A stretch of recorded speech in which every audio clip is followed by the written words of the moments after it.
One Thunian model of agriculture location.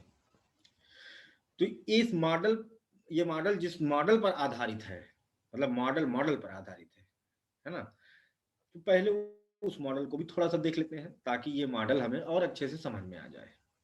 जैसे जैसे चीजें हम लिखते चलेंगे, सीधे आपको वही लिखना है। किताब में बहुत पता नहीं कैसे कैसे लिखा हुआ है, वो शब्द इस्तेमाल नहीं करेंगे क्योंकि शब्द सीमा हो जाएगी खत्म, और सारे पॉइंट हमको इसमें एक्सप्लेन कर देने हैं सरल तरीके से। तो उसको समझने से पहले हम इसमें ये भी लिख सकते हैं कि हाँ, ये उस मॉडल से प्रेरणा प्राप्त किया हुआ है मॉडल। इकोनॉमिक रेंट थियरी पर आधारित है, जिसको दिया था डी रिकार्डो।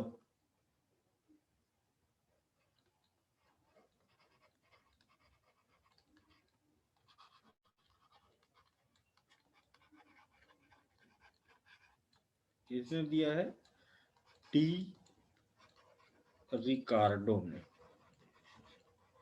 ये थियरी दिया है।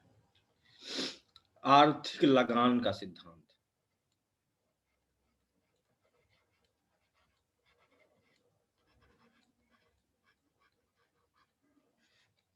पहले हम लोग ये वाला पढ़ लेंगे, उसके बाद फिर ये वाला पढ़ेंगे।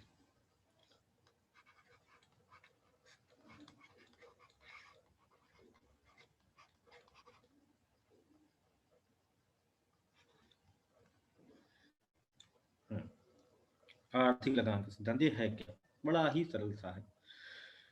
इसमें इन्होंने बताया कि जो क्रॉप, जो है कोई फसल हम उगा रहे हैं, है ना, तो उसका जो कास्ट ऑफ प्रोडक्शन है, अगर इसमें एक माना गया है कि कास्ट ऑफ प्रोडक्शन एक ही है, तो वो उसका रेट जो है कैसे कैसे बढ़ता है, ठीक है।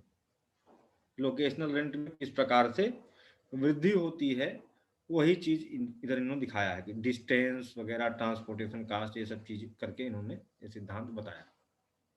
जगह बना लेते हैं इनको हटा करके ताकि अच्छे से समझ में आ जाए। तो इसमें हम एक ग्राफ का प्रयोग करेंगे जिससे कि इनका ये सिस्टम हम पूरी तरह से समझ लेंगे।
एग्जाम में कोई जरूरी नहीं कि आप इतना सीधी सीधी लाइन खींचे हो, सब बना बन खींच देना है, स्केल लगा करके स्केल लेके बैठना, खटाखट खींच देना। यहाँ पर हमको टाइम लग रहा है ना, इतना समय नहीं खर्चा करना। स्केल भी अगर ना खर्च करें, सीधी अगर लाइनें वैसे खींचनी है तब भी चल ऐसे जाएगा। खटाखट खींच दो, कोई दिक्कत नहीं, समझ में आ जाए बस क्या है, केवल समझ में आ जाए बस क्या है, और कोई बहुत ज्यादा उसमें वो करने की जरूरत नहीं।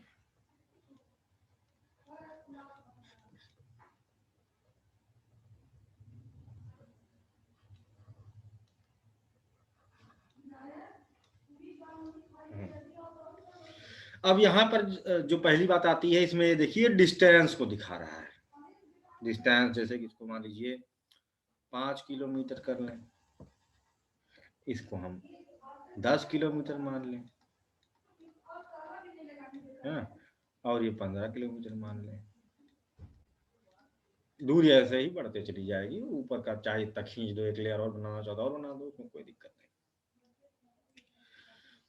तो यहाँ पर बात आ रही है, इसके एक चीज को अगर हम देखें इसमें, कि चाहे हम फसल को कहीं भी उगा रहे हैं, है ना, कास्ट ऑफ प्रोडक्शन उसका हम फिक्स रखें, इसको स्थिर रखे हुए हैं। का देखो ये लाइन क्या है, स्थिर है, चाहे यहाँ उगाई जाती, चाहे यहाँ, चाहे यहाँ, चाहे यहाँ, चाहे यहाँ, चाहे यहाँ, कहीं पर भी उगाते, गेहूं उगाए वही कास्ट ऑफ प्रोडक्शन है, धान उगाए वही कास्ट ऑफ प्रोडक्शन, ठीक है। चाहे भाई तुम गेहूं क्या कहते हैं अमेठी में उगाओ, चाहे सुल्तानपुर में उगाओ, है ना, चाहे कहीं उगाओ, वो जितना खर्च आ रहा है उत्पादन में उस पर्टिकुलर प्लेस में उतना ही है। इस मॉडल में यह कहा गया है, इस मानक को माना गया है, ठीक है। पहली एक चीज कि यहां पर कहीं पर भी उगाएंगे उत्पादन खर्च एक रखा गया है,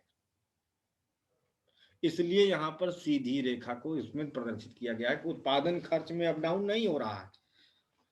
इग्नोर कर दिया है उत्पादन खर्च में अगर अप डाउन हो रहा है तो, इनके हिसाब से तो हो ही नहीं रहा है, ठीक है।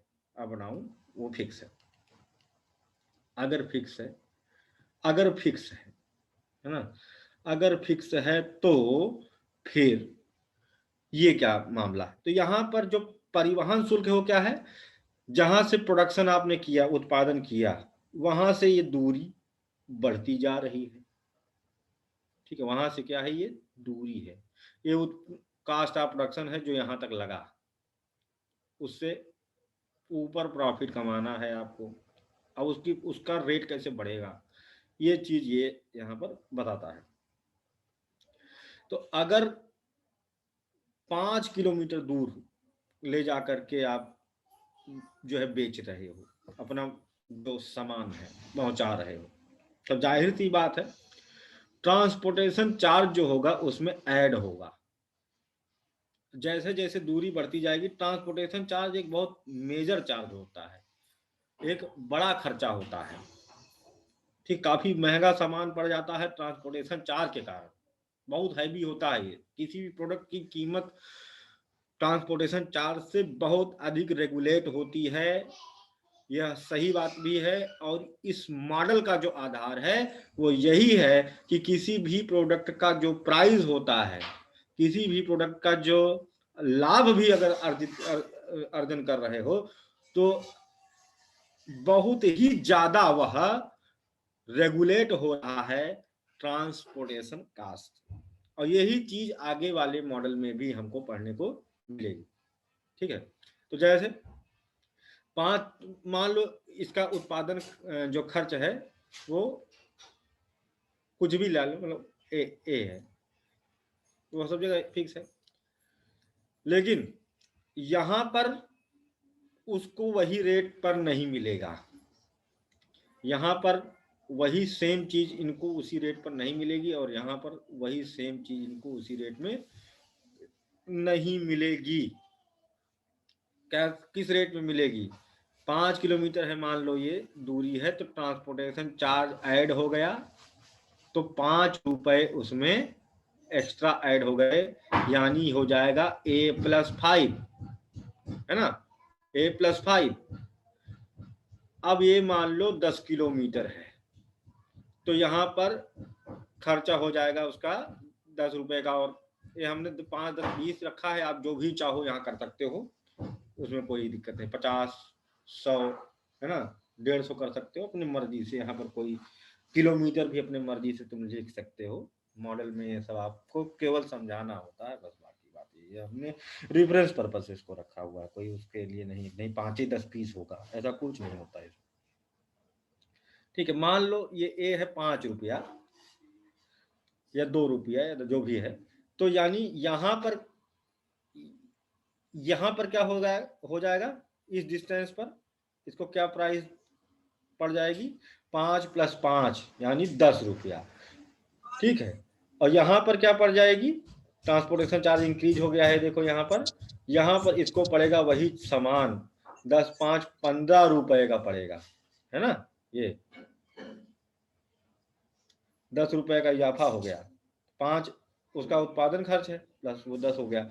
और यही चीज 15 किलोमीटर की डिस्टेंस पर ले लेंगे, है ना, तो 20 रुपया का बढ़ोतरी देखने को मिल रहा है, यानी लगभग ये 25 रुपया हो गया। बहुत ही सिंपल मॉडल है ये, इसमें दिखाया है कि कैसे ट्रांसपोर्टेशन कास्ट इसको मैनेज करती है। अगला वाला जो बात आती है उसमें यही चीज दिखाएंगे कि फिर क्योंकि मानव एक आर्थिक जीव है, यहाँ पर वांथवान ने यही कहा है कि मानव एक आर्थिक जीव है, वो हमेशा अपने लाभ के लिए काम करता है। लाभ के लिए मतलब कि वो ऐसी फसल उगाएगा जिससे कि उसको लाभ अधिक से अधिक हो, हर कोई तो यही चाहता है ना, है ना। क्या कोई ऐसा कोई फसल उगाना चाहेगा जिससे कि उसका नुकसान हो? अधिक से अधिक लाभ अर्जन करना चाहता है मनुष्य हमेशा। तो क्या करे, किस तरह से वो एग्रीकल्चर करे, मार्केट को समझते हुए कौन से जोन में, कौन से बेल्ट में वो कौन सी फसल उगाए, कैसी खेती करे कि उसे अधिक से अधिक लाभ हो। तो यानी कि ये उनको जो है वन टू वन मार्गदर्शन प्रदान करेंगे, ठीक है। और ये कौन है, ये है क्या कहते हैं, रिकार्डो साहब हैं, जिन्होंने ये सबसे पहले बताया क्या, कौन नहीं जानता है ये बात, लेकिन बात ये होती है कि जिसने मॉडल वाडल बना करके अपना पेटेंट करा के अपना बता दिया कि हाँ हम ही बताए हैं, तो वही बात नहीं, कौन नहीं जानता कि दूरी पड़ेगी तो किराया उसी में जुड़ जाएगा। अब जैसे कश्मीर में सेब कितना सस्ता होता होगा, कोई गया हो कश्मीर में सेब खरीदा हो तो बताए, है ना, कितने रुपए का मिलता है भाई वहाँ सेब कश्मीर में? और वैष्णो देवी जाओ, कभी इधर स्टेशन पे पेटी की पेटी बेचते हैं 200 रुपए में, 300 रुपए में। 200 रुपए में पेटी, और यहाँ पर 150 रुपए किलो, है ना। वहां 200 रुपया दिए तो पेटी भर के आए, और यहाँ पर तुमने दिया 150 रुपया दिया तो एक क्या कहते हैं, झोलिया नहीं, एक पन्नी में लेकर के आओगे। तो ये सिद्धांत लागू तो हो रहा है ना। अब बात करते हैं कि भाई इस बात तो सही है, लेकिन इसकी कमियां क्या हैं। अगर हम इसकी रिकार्डो की हम आलोचना करें तो कौन से ग्राउंड पर हम इनको कह सकते हैं कि यह मॉडल जो है पूर्णतया संतुष्टकारी नहीं है। उत्पादन लागत यानी कॉस्ट ऑफ प्रोडक्शन हर जगह एक सी नहीं हो सकती। जी सर, बहुत बढ़िया यही बात है। यही पहला यही बात। पॉइंट यही नोट एग्जाम करो। किया। जी सर। पहला पॉइंट यही नोट करो, अक्षरशः वही लाइन इस्तेमाल करो जो ऋतु जी ने कहा कि सब जगह पर उत्पादन खर्च एक समान नहीं हो सकता है। और उसका कारण क्या लिखेंगे फिर ऋतु जी? मैं बताऊं सर? वातावरणीय कारण है, मृदा हो गई और मौसम की स्थितियां हो गई, जलवायु जिसको कहते हैं। सिंचाई की सुविधा।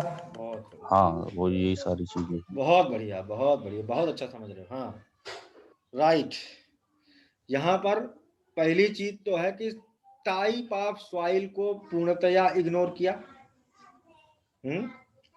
भाई अगर कहीं पर दूसरी टाइप की मिट्टी है और वहां पर तुम उसको, बंजर भूमि है मान लो यार, वहां उगा रहे हो, होएगा। इस प्रॉब्लम की कुछ निदान आगे बताए गए हैं 1 to 1, वो चीजें पूरा नहीं, ठीक, उसकी भी आलोचना लिखने के लिए आती है पेपर में। दूसरा चीज, कहीं पर सिंचाई सुगम है, इसमें कहीं सिंचाई का पैसा जुड़ा दिखाई दे रहा है क्या? कास्ट ऑफ प्रोडक्शन में आएगा वो ट्रांसपोर्टेशन नहीं, कास्ट ऑफ प्रोडक्शन में आएगा। सब जगह समान नहीं हो सकता है क्योंकि सब जगह सिंचाई की सुविधा भिन्न भिन्न प्रकार से है। कहीं पर पानी ट्यूबवेल चला के निकाल रहे हैं, उसका खर्चा अलग हो गया। कहीं नहर सिंचाई उपलब्ध है ना, तो कहीं पर स्प्रिंकल इरिगेशन हो रही, कहीं कुछ करा, तो सबका कास्ट अलग है, सिंचाई सुविधा अलग है, तो उसका भी खर्चा अलग होता है। सिंचाई की अवेलेबिलिटी नहीं है तब भी तो दिक्कत है। दूसरी बात, दूसरा और क्या बोला था?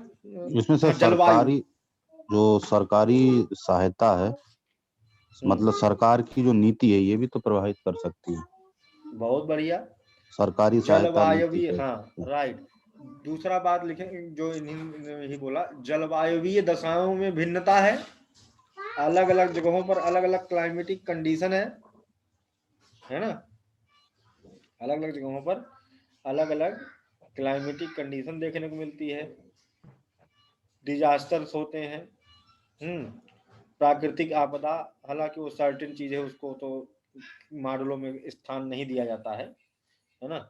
जो परमानेंट फैक्टर है उनको स्थान दिया जाता है ना। अभी कह दो युद्ध हो गया तो जब वहां पर ये हो जाएगा, तो ये सब चीजों को, जो अनिश्चित चीजें हैं, मॉडल में हम उनको स्थान नहीं देते हैं। जो निश्चित है, जो सनातनी है, उनको ही हम मॉडल में स्थान देते हैं। इसको ध्यान में रखना, ठीक है। ये नहीं कि आपदा प्रबंधन, ये सब चीजें उसमें। खाद बीज की लागत हाँ, खाद बीज की लागत ऐड अगली होगी ना बात, सर, वो भी तो अलग अलग जगह अलग होगी। अलग अलग जगहों पर अलग होगी, है ना। और दूसरी बात, वो तो अलग सरकारी नीति अलग, में आ जाएगा। हाँ हाँ, गवर्नमेंट पॉलिसी, सब जगह पर टैक्स अलग अलग है, लगान अलग अलग है, कीमत अलग अलग वसूली जाती है ना। तो जैसे तो मान लो इंडिया को छोड़ो, अगर दूसरे देश की हम बात क्या कहते हैं करें, मैकेनबर्ग का मॉडल इन्होंने मैंने उठाया हुआ था, उन्होंने बांथुआन ने तो उठाया था, है ना। जैसे हम विदेश की बात करें तो वहां पर जैसे क्या कहते हैं अफ्रीका, तो वहां पर छोटे छोटे अलग अलग देश हैं और सब जगह अलग अलग टैक्स हैं, ठीक है, सब जगह अलग अलग टैक्स हैं। और 20 किलोमीटर क्रॉस किए दूसरे देश में घुस गए, फिर अगले जो है 50 किलोमीटर बाद दूसरे देश में घुस गए, ऐसे ऐसे भी देश हैं, है ना। तो अब वहां पर अगर किलोमीटर थियरी लगाओगे तो अलग अलग टैक्स भी तो है, तो उत्पादन खर्च अलग हो गया, तो कहां से फिर बात परफेक्ट यहाँ पर जमीन, है ना। एक ये भी बात हो गई। और कोई चीज किसी के दिमाग में आ रही हो? एक और चीज है बहुत महत्वपूर्ण, क्या ये फ्री फोकट में प्रोडक्शन हो जाता है? लेबर श्रम चार्ज नहीं होता क्या? श्रम श्रम श्रम की उपलब्धता। श्रम की उपलब्धता क्या हर जगह समान होती है? क्या सब जगह लेबर पर्याप्त मात्रा में होते हैं? नहीं। नहीं होते हैं, नहीं होते हैं। जो श्रम है वो अलग अलग जगहों पर अलग अलग उसकी उपलब्धता है और उसी हिसाब से उसका भी कास्ट होता है। कौशल और तकनीकी भी जोड़ सकते हैं सर इसमें फिर। जो स्किल होता है ना, कौशल और तकनीकी, टेक्नोलॉजी। नहीं, टेक्नोलॉजी यहाँ नहीं लगाएंगे, नहीं, यहाँ कास्ट पर ऑफ बेस प्रोडक्शन आधार लेते में। थे। अगर भाई श्रम उपलब्ध है लेकिन आप श्रम उपलब्ध नहीं है तो आप टेक्नोलॉजी का इस्तेमाल करोगे तो अब बात तो वही आ जाएगी, खर्चा महंगा पड़ जाएगा। अब धान काटने के लिए मजदूर नहीं है तो आपने धान काटने वाली मशीन बुलाया, वो मिनट के हिसाब से चार्ज ले रही है ना। तो भले आपका समय कम लगा, प्रोडक्शन हो गया, लेकिन समय का मतलब ही नहीं है, प्रोडक्शन कास्ट तो आपकी बढ़ गई। यानी कि श्रम की उपलब्धता में तकनीकी शब्द अपने आप समावेशित देखने को मिल रहा है, उसी में घुला मिला है। वो नहीं है तो तकनीकी का इस्तेमाल कर रहे हैं, है ना। और उसके बाद आपका कास्ट भी बढ़ गया है, लेबर बहुत है, आपका प्रोडक्शन कास्ट कम हो गया है, आपको बहुत पैसा नहीं देना पड़ रहा।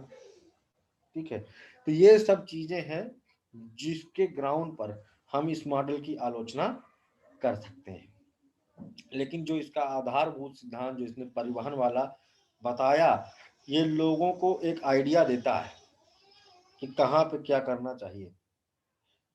इंडस्ट्रियल ज्योग्राफी जब पढ़ेंगे तो वहां पर भी इनका आइडिया इस्तेमाल होगा, लेकिन अभी उससे कोई मतलब हमें नहीं है। इसमें कुछ बहुत बुद्धि की बात नहीं थी, तो समझ में आ गया ना सबको? तो ये सर डी रिकार्डो, वही डेविड रिकार्डो हम्म वही है ये। हम्म तो ये तो समझ में आ बान गया ना सबको? जी, बान थ्यूनेन का मॉडल नहीं था ये। जी सर। नहीं नहीं, वान थ्यूनेन अभी तो हमने शुरू ही नहीं किया। अच्छा अच्छा अच्छा। ये है डेविड रिकार्डो। वान थ्यूनेन ने इस मॉडल को अपना एक आधार स्वरूप लिया, मतलब कि उनका मॉडल से प्रेरणा लिया और इसमें बहुत सारे संशोधन किए और एक उन्नत तरीका उन्होंने दिया। ठीक है, इस थियरी का दूसरा नाम है, उस थियरी का दूसरा नाम है। तो रिकार्डो की जो सिद्धांत था ये पहले आया ना सर? हाँ, ये पहले है। ठीक है। तो आगे चलें, किसी कोई डाउट नहीं, हमको नहीं लगता इसमें किसी को डाउट है ना। No sir. ठीक है, नो सर।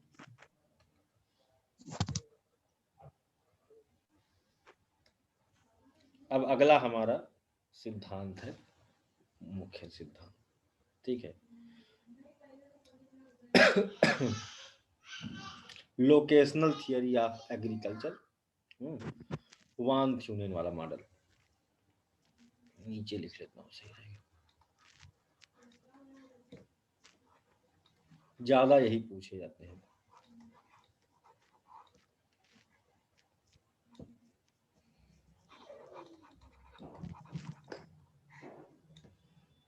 पहले तो इन्होंने कौन सी जगह को अपना आदर्श लिया, कब जब कोई मॉडल हम इस्तेमाल करते हैं तो या कोई जरूरी भी नहीं होता है कि हम किसी जगह को आदर्श लें, लेकिन कभी कभी क्या होता है कि अपने आप को सेफ जोन में रखने के लिए, है ना, जो होते हैं सिद्धांत प्रतिपादक, वो किसी जगह को अपना आधार बना लेते हैं।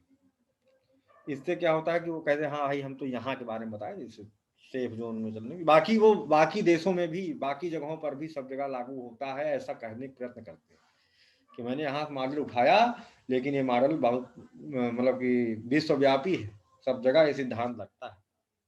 ठीक, तो कौन सी जगह का पर इन्होंने रिसर्च किया और अपना मॉडल उसी पर आधारित बनाया, पहला क्वेश्चन ये बनता है। तो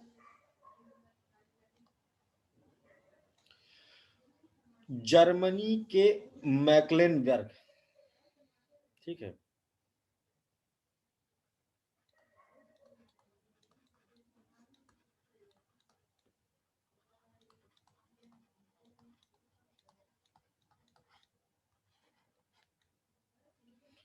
कि किस भूमि के आंकड़ों का इन्होंने प्रयोग किया और वहां पर इन्होंने अपने मॉडल को दर्शाने के लिए इन्होंने उदाहरण स्वरूप मैक्लेनबर्ग का इन्होंने इस्तेमाल किया, शहर का।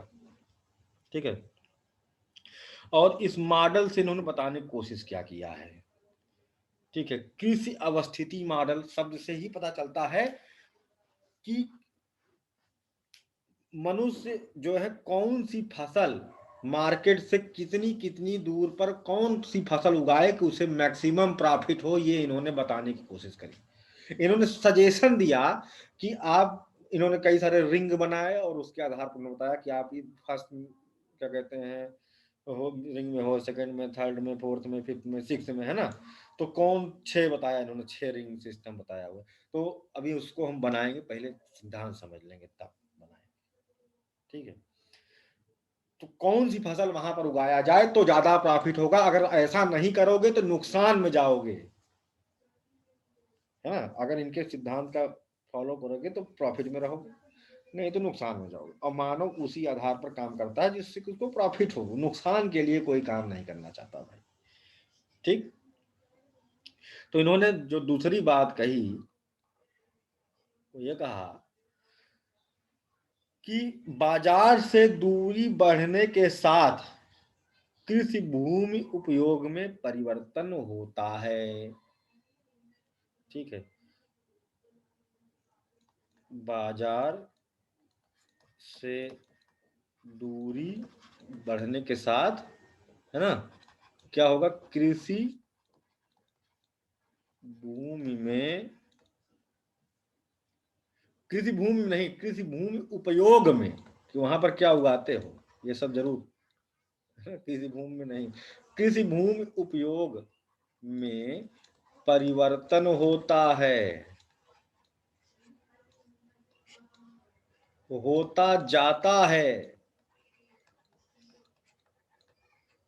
आगे बढ़ते बढ़ते अलग अलग फसलें, अलग अलग तरह की चीजें उगती जाएंगी। क्या उगाना है मानसून बताएंगे अभी। ठीक है, तुम लोग जब खेती करने की अगर सोचना तो या फिर सेटलमेंट करवाना तो मानसून का मॉडल इस्तेमाल कर लेना। मैं ऐसा नहीं कहता, ये ऐसा मानसून चाहते हैं उनकी आत्मिक शांति मिले ताकि। ठीक है, तीसरी बात, तीसरी बहुत महत्वपूर्ण बात, जो कि आप इसको चाहे तो इनकी कमी समझ लो, चाहे इनकी खूबी समझ लो। इनका पूरा जो अप्रोच है वो है डिटरमिनिस्टिक अप्रोच जिसे कहते हैं। डिटरमिनिज्म की थियरी पढ़े हैं ना कुछ लोग, इकोलॉजी एनवायरनमेंट में, पर्यावरण पारिस्थितिकी में। निश्चयवादिता का सिद्धांत, यानी कि इनका मॉडल कैसा है, ये शब्द जरूर लिखना, बढ़िया नंबर पाओगे। निश्चयवादी सिद्धांत है इनका सिद्धांत या इनका मॉडल निश्चयवादी है।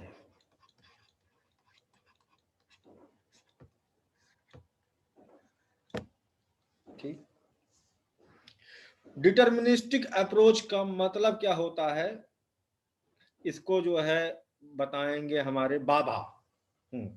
बाबा जी सर। सर निश्चयवादिता का मतलब यह है कि मतलब इन्होंने श्योर एंड सर्टेन बोल दिया कि हाँ ऐसा ही होगा, मतलब जो भी परिस्थितियां चेंज हो सकती हैं उनके आधार पर उन्होंने कोई बात नहीं बताई, या कोई मतलब मामला ओपन नहीं रखा, रास्ता खुला नहीं रखा मतलब। है ना, मतलब इस तरीके से कह सकते ऐसा हैं। बताओ कि जो है देवेंद्र जी को वर्षा जी को समझ में आ जाए, जो नहीं पढ़ी निश्चयवाद।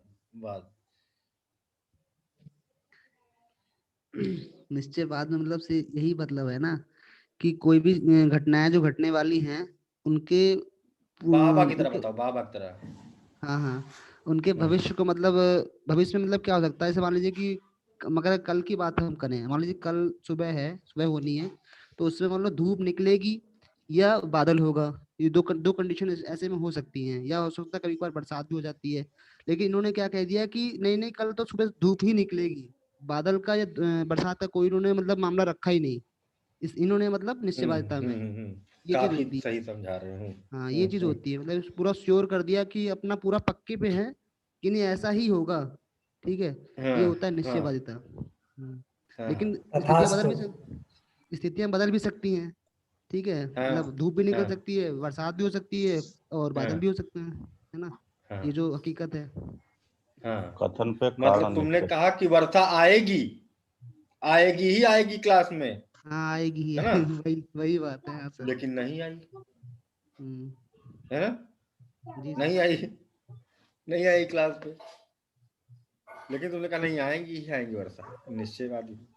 फिर हम्म, वर्षा ने कहा, वर्षा ने दूसरी वर्षा को फोन किया, आज बाबा की बात झूठ करनी है, आज दोनों लोग नहीं चलेंगे, है ना। ये बात यहाँ पर आ जाती है निश्चय। लेकिन इसको और अच्छे से कह होई है, सोई जो राम रची राखा है ना, ये सब हाँ बिल्कुल। को कर इस तरह के बढ़ावे शाखा, अरे क्या करना, वही होगा जो ईश्वर ने निर्धारित कर रखा है, तो वही होगा जो इनके मॉडल ने बता रखा है कि ये इस रिंग में यही होगी तो यही होगी, नहीं हो करोगे तो नुकसान खाओगे, इस रिंग में ऐसे ही होना चाहिए, है ना। तो जी जी। इतना क्या कहते हैं, निश्चयवादी ढांचा इनका है, यानी है। कि पूर्व अवधारणाओं से ग्रसित मॉडल, है ना। स्टीरियोटाइप एक होता है ना, और एक होता है कि उम, पहले से हम किसी चीज के बारे में, है ना, एक धारणा बनाकर रख लेते हैं कि यही है ना, यही है। ये अगर पूर्व कानपुर का है, परिकल्पित। हाँ ठीक है, अगर ये कानपुर का है तो ये पक्का जो है गाली गलौज करने वाला इंसान है ना, बकई जी। थे नंबर 1 का, है ना। हम्म, ये हमारे दिमाग में पहले से क्या है, पूर्व धारणा, भले वो ऐसा ना हो। ठीक है, मारवाड़ी है तो महाकंजूस आदमी होगा, ये क्या है, हमने अपना दिमाग पहले से सेट कर रखा है ना, ये चीज। तो पूर्व धारणा ग्रसित।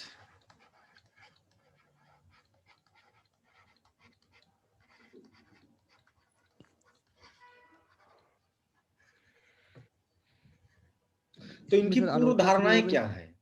क्यों सर, नहीं नहीं, इसी में आलोचना शुरू हो क्यों गई। क्यों कह देंगे, ये मॉडल की पॉइंट है।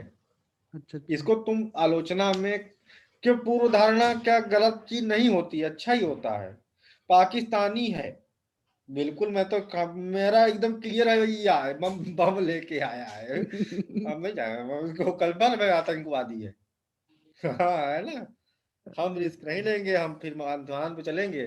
पाकिस्तानी है ना, दाढ़ी रखा है, ऊपर साफा बांधा है, भैया मैं ना बैठूंगा बस में, मैं उतर जाऊंगा, ट्रेन है, मैं खींच लूंगा, रस्सी में उतर जाऊंगा, जैसे जानूंगा पाकिस्तानी है हुआ, मैं तो भाई इधर इन्हीं को फॉलो करूंगा पूर्व धारणा पे। तो वो पूर्व धारणा हमें सेव भी करती है, हम्म।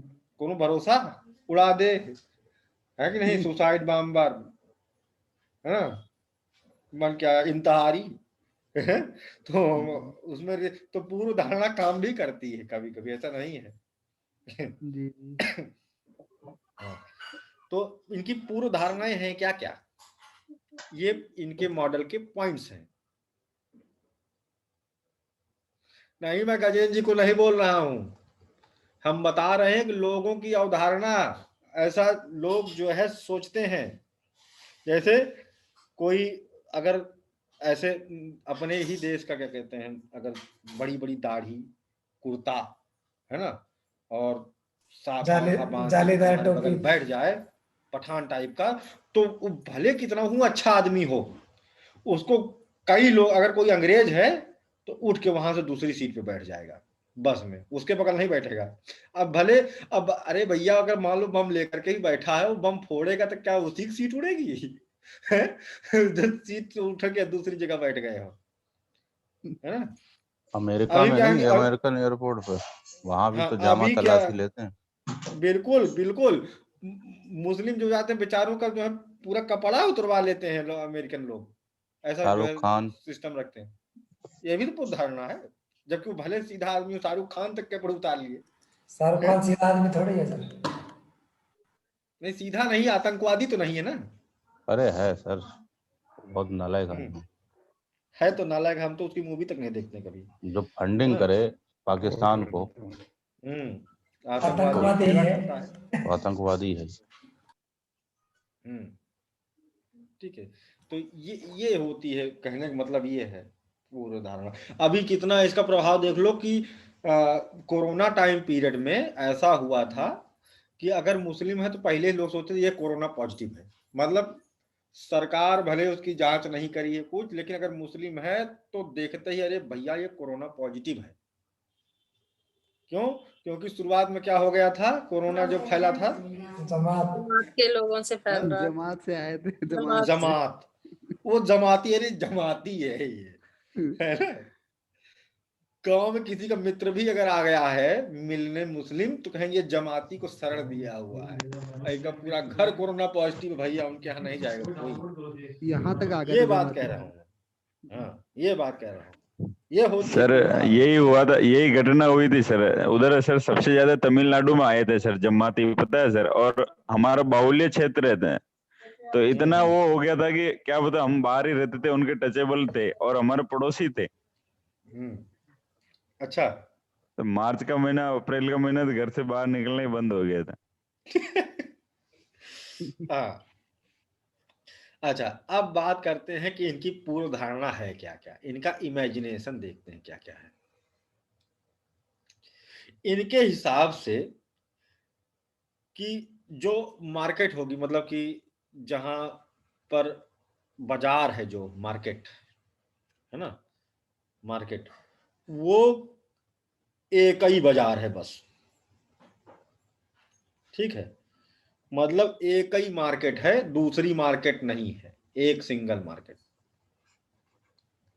ठीक है, एक बाजार जहां पर सामान बिकेगा, ठीक है।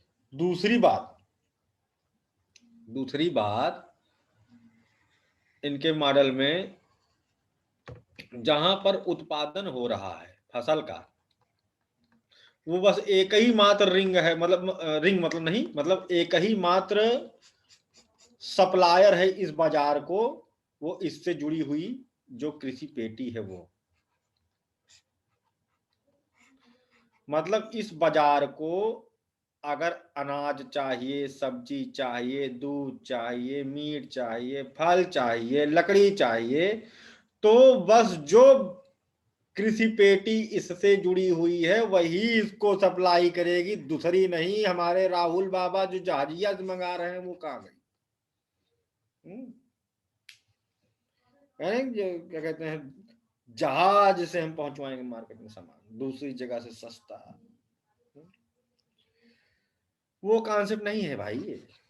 इसको केवल सप्लाई इसी एसोसिएटेड मार्केट से ही मिलनी है, और ये कहाँ बेचेगा, इसके पास एक ही ऑप्शन है, और ये वाली बाजार। ठीक, क्या ऐसा होता है?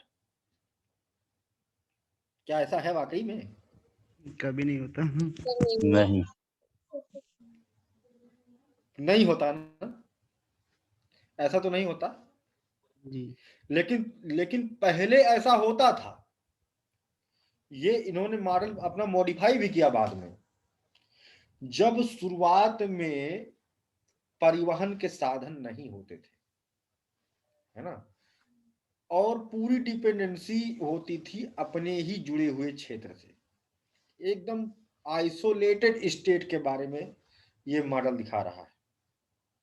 एकदम शुरुआती दौर, वहां पर कहाँ इतना परिवहन होता था, है ना। लेकिन एंशियंट पीरियड में अगर हमें इतिहास देखें तो हमें यह पता चलेगा, चाहे कितना भी प्राचीनतम दौर रहा हो, लेकिन इंटर नेशनल लेवल पर ट्रेड रिलेशन देखने को मिले नहीं। बैक्ट्रिया का सिंधु घाटी सभ्यता से व्यापारिक संबंध था, यूनान का था, चाइना सेक्शन का, ग्रीक का था कि नहीं था? अरब वाले जाकर के चीन में रेशम खरीदते थे कि नहीं खरीदते थे? खरीदते थे सर। जी सर। और फिर ले जाके अपने यहाँ बेचते थे कि नहीं बेचते थे? तो हम इस पूरी तरह से हम इस पूर्व धारणा को नहीं मान सकते हैं कि हाँ ये है। एक बात यहाँ पर आप इसको लिख सकते हैं। अभी आगे बाद में जब क्रिटिकल एनालिसिस होगी तो इसीलिए मैं इन चीजों को थोड़ा फोकस करके बता रहा हूँ, समझे रहोगे तो अच्छा। क्योंकि कभी कभी केवल आलोचना ही लिखने के लिए आ जाती है केवल, और कभी कभी मॉडल ही बताने को आ जाता है। तो जब मॉडल बताने को आया तो मॉडल बताओ, लेकिन फिर आलोचना उसमें बीच बीच में अगर लिखने लगोगे तो तुम्हारे पास शब्द सीमा पार हो जाएगी, इसको भी ध्यान रखना है। और पीसीएस में शब्द सीमा की बात नहीं, पीसीएस में झोर के लिखना, कोई दिक्कत नहीं, खट खट खट खट खट खट खट लिखना। आईएएस में ध्यान देने की जरूरत है, ठीक है। अब जो है बात आती है कि इन्होंने जब ये आइसोलेटेड है तो अगली एक बात इन्होंने और पूर्व धारणा ग्रसित बात कही, दो चीज हो गई। तीसरा बात, इन्होंने जो परिवहन का जो एकमात्र साधन इन्होंने जो रखा था वो था घोड़ा गाड़ी या बैलगाड़ी, यही मतलब एनिमल बेस्ड जो व्हीकल है, ठीक है। बैलगाड़ी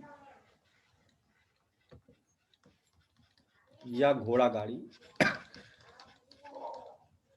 यही एकमात्र परिवहन का स्रोत।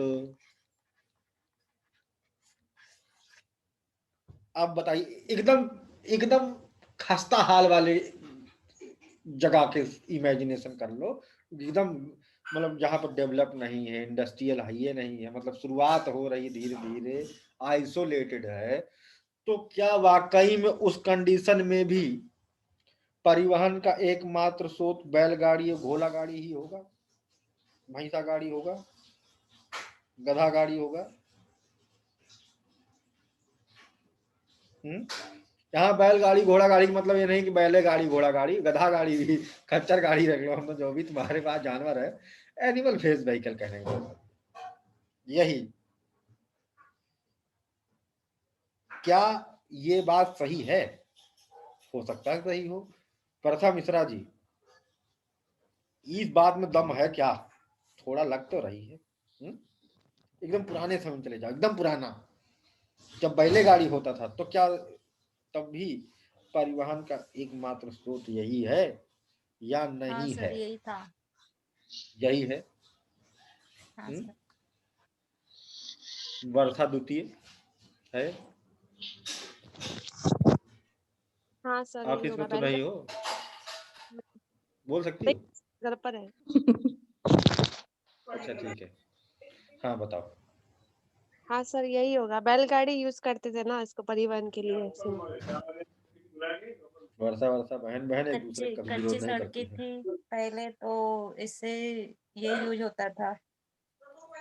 ये बात तो नीलिमक लग रही है। अच्छा हाँ सर, मैं हाँ, ही बोल रही हूँ। हाँ, वाह, सही कहा। अच्छा जी, सोनू कश्यप जी, न्यूली एनलाइटेड पर्सन, बताइए क्या यह बात में दम है मानसूनेन की? कि बहुत दम है, कि थोड़ी दम है, कि उतनी दम है, कि नहीं है?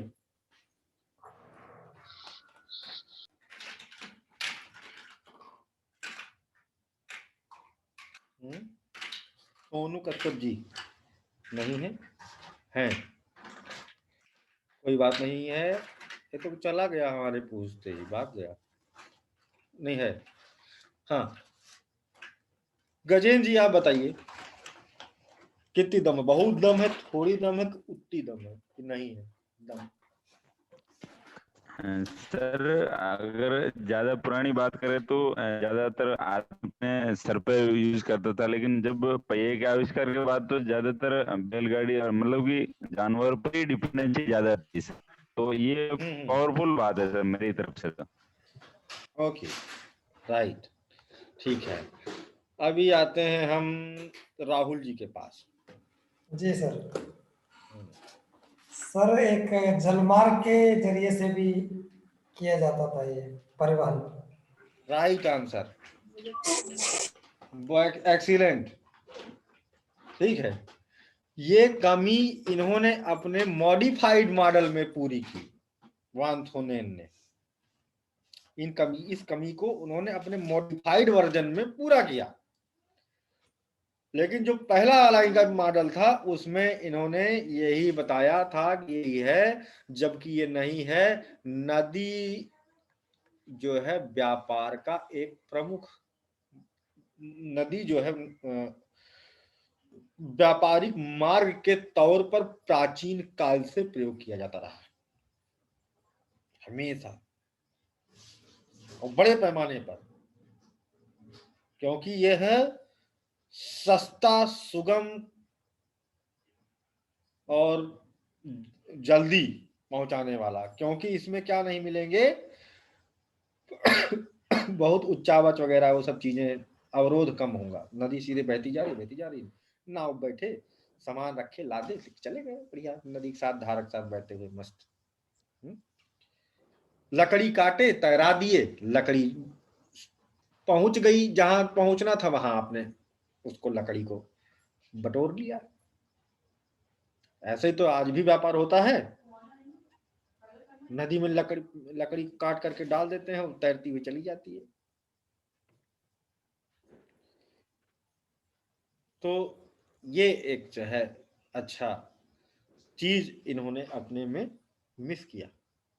परिवहन का एकमात्र जो यही घोड़ा गाड़ी बैलगाड़ी बना रखे हैं, है ना, वो सही बात तो नहीं है।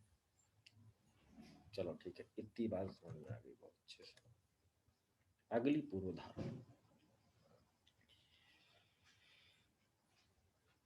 अगली बात ये कहते हैं, इन्होंने जो अपना पॉइंट रखा है कि कृषक एक आर्थिक मानव है, वो हमेशा वही फसल उगाना चाहता है जिससे कि उसे अधिकतम लाभ हो।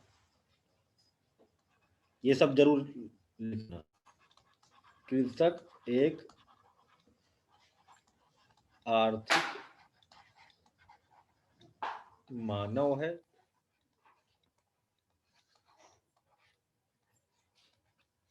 और वह वही फसल, है ना,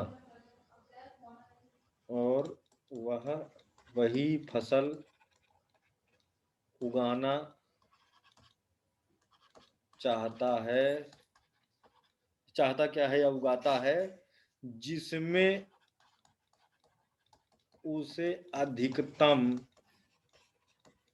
लाभार्जन हो। क्या ये बात सही है? क्या यह बात सही है? हमारे गांव में जो हमारी गांव की मिट्टी है वो आइडियल है अरहर और आलू के लिए,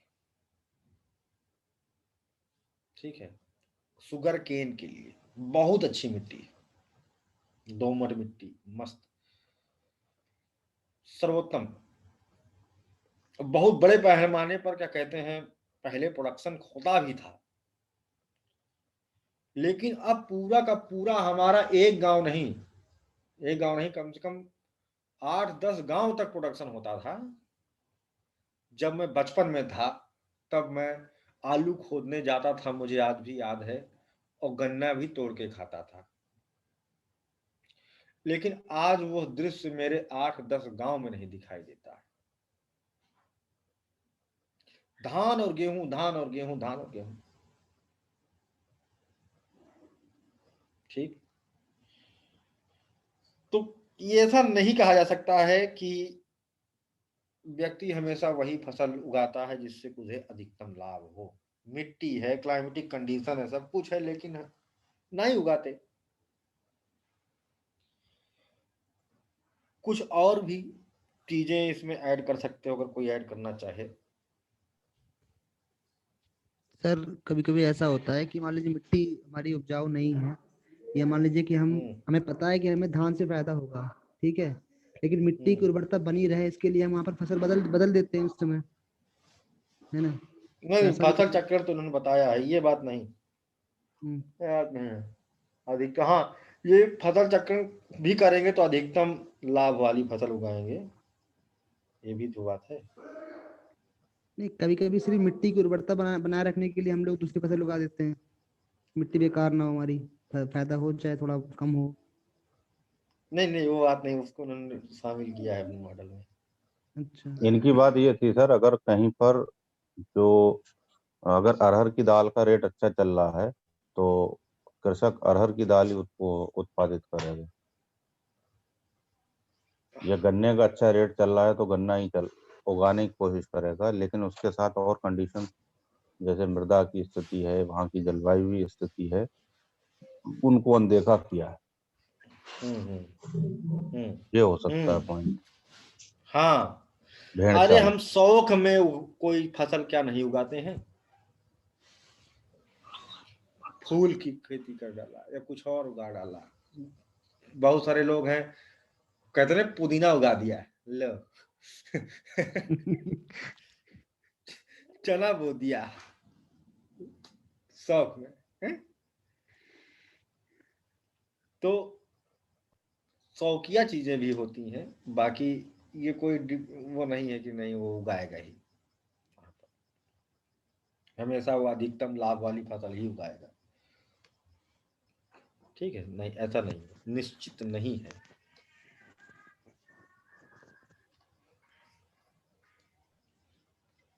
ठीक है, अगली बात इन्होंने बताया परिवहन लागत दूरी से समानुपाती है।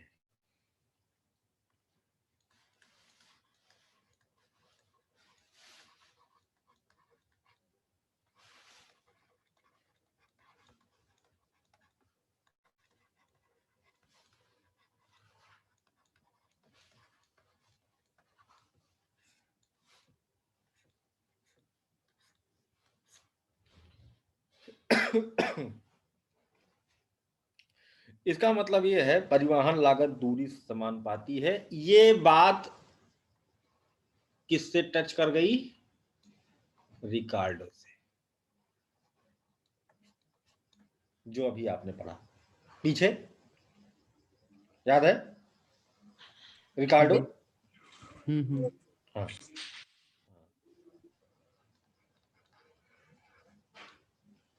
दूरी बढ़ेगी तो क्या होगा? परिवहन लागत बढ़ेगी। परिवहन लागत बढ़ेगी, सीधी बात है। समानुपाती है, अनुक्रमानुपाती, जो कहना चाहो, है ना। लेकिन अगर देखा जाए तो यह भी बात मैटर नहीं करती है। अब आधुनिक समय में यह बात नहीं मैटर करती है। ठीक है, बहुत सारी जगहों। अगली बात, इनके हिसाब से जो लेबर कास्ट है सब जगह समान है।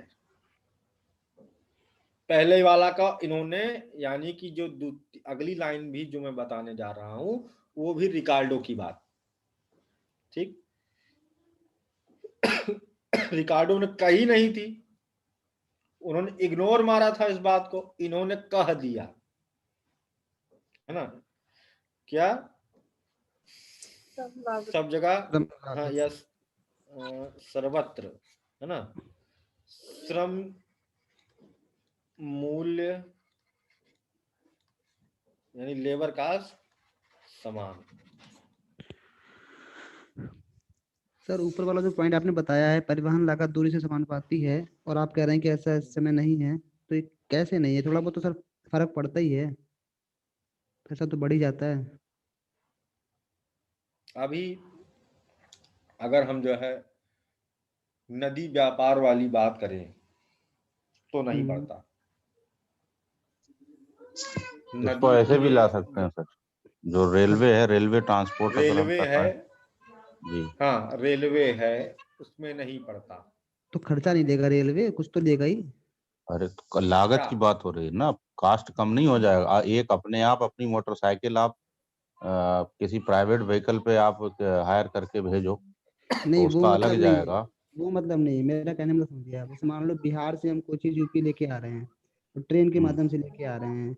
अगर हमें बिहार में ही वो चीज बेचनी है तो कोई खर्चा नहीं पड़ेगा, और यूपी लेके आएंगे तो कुछ तो पैसा खर्च ही होगा ना ट्रेन से लाने में, ये बात कह रहे हैं। लेकिन तो घोड़ा ये भी गाड़ी कह से ले रहे हैं जाएंगे तो लेकिन यहाँ बात ये है ना, हर जगह लागू नहीं हो रही ना, सर्वत्र कहाँ लागू हो रही है कि जो क्या नाम है उसका, परिवहन लागत दूरी के समानुपाती होती है। यानी कि इसका मतलब जो हमेशा समानुपाती होगी। अगर आप कहीं पर सामूहिक साधन का यूज कर रहे हो, प्रयोग कर रहे हो, तो लागत ऑटोमेटिक कम हो जाएगी। नहीं और आप अगर व्यक्तिगत निजी नहीं संसाधन का प्रयोग नहीं, कर रहे हो तो लागत बढ़ मतलब वो जाएगी। नहीं है, मतलब वो नहीं है सामूहिक कर रहे हैं या प्राइवेट कर रहे हैं, वो मतलब नहीं है। मतलब है कि हम एक जगह से दूसरी जगह सामान लेके जाएंगे तो पैसा बढ़ेगा, खर्चा मतलब बढ़ेगा, ये कहने का मतलब। चाहे आप कोई भी साधन यूज करो, अपना निजी लेके जा रहे हो ज्यादा खर्चा आएगा, या मान लो प्राइवेट सरकारी कर रहे हो रेल ले रहे हो तो थोड़ा कम आएगा, ये तो हो सकता है, लेकिन चेंज तो आएगा ही ना। तो बात तो चलो यही हो समझा रही है देते ना हैं। कि खर्चा बढ़ेगा। यही तो है कि परिवहन लागत दो बातें होती है, मतलब लागत लगेगी लेकिन उसमें कम जा सकता है ना। नहीं हाँ वो लगेगी, वो तो ठीक है ना। जैसे सर ने भी कहा कि आधुनिक समय में ऐसा नहीं कह सकते हैं, तो यही थोड़ा क्यों हाँ, नहीं कह तो नहीं सकते। कह सकते ना आधुनिक समय में। आप अगर पहले तो उन्होंने एक साधन ही उन्होंने निश्चित कर दिया कि पशु आधारित ही चलेगा, ठीक है, एनिमल बेस ट्रांसपोर्ट है, ठीक, यानी फिक्स कर दिया। तो उसमें जायज सी बात है, जब एक ही साधन है। अब आपके पास अगर अपनी एक मोटरसाइकिल है, आप अपनी मोटरसाइकिल से जितना दूर जाओगे उतना ज्यादा तेल खत्म होगा, उतनी ज्यादा आपकी लागत आएगी। जितना कम चलाओगे उतनी कम लागत आएगी, क्योंकि एक ही साधन है मोटरसाइकिल। अब समझ रहे हैं ना इस बात को? हम्म, यानी आप अगर 1 क्विंटल माल है, आप मोटरसाइकिल से ढोओगे, 10 बोरियां आपको ढोनी है सपोज करो, और एक ही बोरी एक बार में आप ले जा सकते हो। तो एक चक्कर में अगर आपका 10 किलोमीटर पे 10 किलोमीटर पे अगर आपका 50 रुपये खत्म हो रहा है, तो आपका 15 किलोमीटर में बढ़ता जाएगा। यानी आप 10 चक्करों में लेके जाओगे। वही अगर आपकी गाड़ी आपके 10 चक्करों में 1,000 रुपये आपकी मोटरसाइकिल पेट्रोल खत्म कर जा रही है, और वही अगर आपको 200 रुपये में कोई आ, रिक्शे वाला, ऑटो वाला कोई तैयार हो जाता है, तो आपका 10 का 10 कितने में गया? परिवहन लागत आपकी कम हो गई, नहीं हो? 200 रुपये साधन, लगे ना, नहीं मतलब है ना, 200 रुपये तो लग रहे हैं ना, तो अगर अरे हम उसको यार वही देते हैं उसको उसके जीरो समय। कहाँ कर रहे हैं ना, यहाँ पे जीरो की बात ही नहीं है। बात यह है कि श्रम, जो परिवहन लागत है वो दूरी के समानुपाती होती है। यानी दूरी बढ़ने पर उसका वो जो है परिवहन लागत बढ़नी चाहिए। यहाँ बढ़नी इन्होंने चाहिए। साधन, हाँ साधन नियत रखा है, वहां पर ठीक है। हम्म, लेकिन जब साधन में क्या कह सकते हो, परिवर्तन होता है, परिवर्तनशील साधन आप प्रयोग करोगे, तो वहां पर ये दोनों के दोनों पॉइंट अपने आप ही खंडित हो रहे हैं। अभी देखो इनको समझ में आ जाएगा तुरंत। हाँ आप बताइए सर, देखे शायद।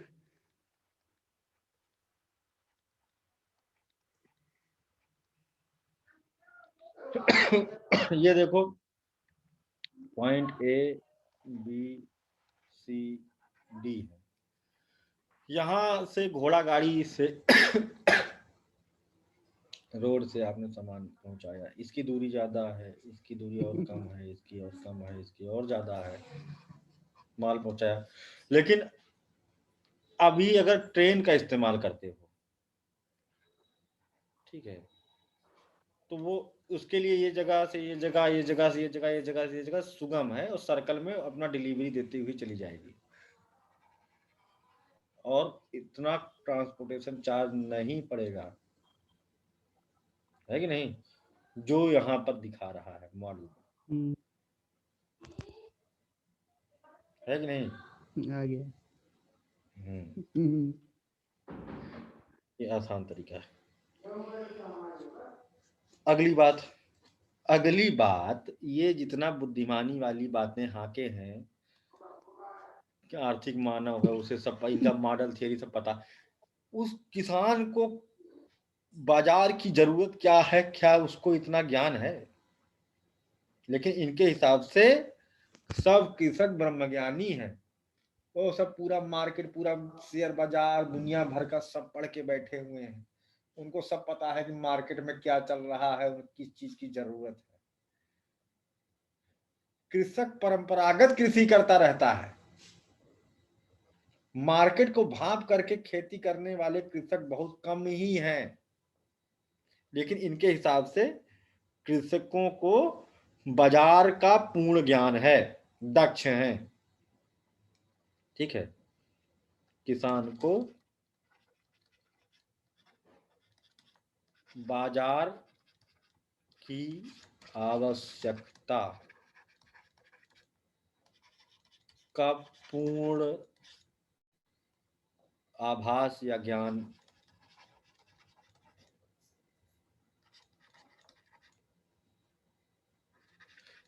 होता है। ये इनके साथ, ये भी पूर्ण धारणा ही कही जा सकती है ना? तभी तो सब उसी हिसाब से अपना सेट किया है पैटर्न। तभी तो वो वही फसल उगा रहा है जो एकदम सबसे अधिक लाभ हो मार्केट के हिसाब से। क्या कृषक ट्रेडिशनल नहीं होता? सबसे ज्यादा ट्रेडिशनल तो कृषक होता है, परंपरागत खेती करता है। बाजार में उलट पलट हो रही नहीं, वो धान बोता, धान बो रहा, अगली साल भी बोएगा, धान के बाद गेहूं बोएगा, गेहूं जो भी बोता है उसका जो सीक्वेंस है वही कर रहा है। बहुत रेयर चेंज देखने को मिलता है उसके पैटर्न में। और होता है तो पूरा का पूरा नहीं है, चेंज कर देगा कि पूरा 10 बीघा वो धान लगाता था, फिर अचानक दिमाग में आ गया चलो 10 बीघा गन्ना बो दे, इस बार धान लगाएंगे ना, एक आध खेत में बो दे, वो कुछ नहीं, मतलब उसको चेंज नहीं कहा जा सकता। ठीक है, अगली बात ये बात समझ में आ गई नहीं? ये वाली भी इनकी पूर्व धारणा में आ गई। सर ये बिल्कुल सही है क्या? अभी ना मैं थोड़ा डिस्कनेक्ट हो गई। कौन सा वाली बात? किसान की जो बाजार की जो आवश्यकता है, मतलब ये बिल्कुल सही बात है क्या? नहीं, कहाँ सही होगा? कैसे किसान इतना पढ़ा लिखा थोड़ी ना है। वही तो, वो क्या मालूम बेचारे को, वो परंपरागत खेती करता है अपना जो करता है, वही चीज कह रहे हैं। अगली बात इन्होंने जो कहा कि जो नगर होता है वो हमेशा खेती बाड़ी वाले एरिया के केंद्र में होता है, मार्केट जो होगी हमेशा एग्रीकल्चरल बेल्ट के बीच में होगी, सेंटर में। ठीक है, कहने का मतलब कि city always lies in centre of agricultural land. कृषि भूमि के केंद्र में स्थित होता है नगर। ठीक है, ऐसे लिख सकते हो। ठीक है,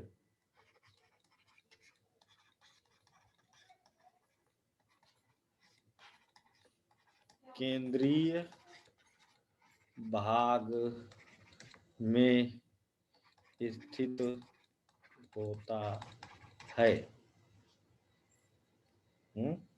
क्या ऐसा है? देखो, आलोचना मैं साथ ही साथ करते चल रहा हूं, है ना? लेकिन जब हम मॉडल को लिखने के लिए आएगा तो सिर्फ मॉडल ही लिखेंगे, ये जो पॉइंट लिखेंगे वहां पर अपना राग नहीं अलापेंगे आलोचना वाली। वो आलोचना कहने कहा ही नहीं है आपको। जब आलोचना करने कहेगा तब फिर भारी है क्वेश्चन, फिर हमको ये भी बताना कहेगा कि इन्होंने ऐसा कहा, हालांकि ऐसा इस आधार पर नहीं होता है। ये दोनों लाइन लिखनी पड़ेगी। फिर पहले क्या कहे हैं वो बताओगे, उसके बाद फिर जैसे मैं बोल रहा हूं जो इनकी आलोचना, वो लाइन भी लिख दी जाएगी। उसका खंडन करेंगे फिर। समझे कैसे? ठीक है,